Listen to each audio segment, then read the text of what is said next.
भीष्म पितामह जी जब आखिरी में बाणों की सैया में पड़े, 6 महीना व्यतीत हो गए, जब देखा भगवान ने कि अब अंतिम होने वाला है ज्ञान का सूर्य, तो युधिष्ठिर जी से कहा चलो ले लो चल करके ज्ञान, नहीं ऐसा महात्मा युगों में पैदा होता है। भीष्म जी बड़े महात्मा अखंड बाल ब्रह्मचारी परम ज्ञानी, तो गए वहां, पांडव और द्रौपदी जी भी थी।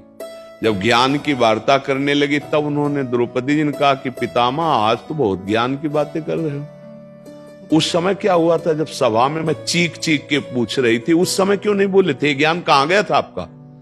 तो उनका बेटी क्षमा करना, उस समय पापी दुर्योधन के अन्न के प्रभाव से 6 महीना हो गए बाढ़ पर पड़े हुए, सब रक्त बह गया, अशुद्ध और भारी पीड़ा से प्राश्चित हो चुका। अब मेरी बुद्धि शुद्ध हो चुकी, अब जो प्रश्न करोगे उसका उत्तर नहीं। समझ रहे हो?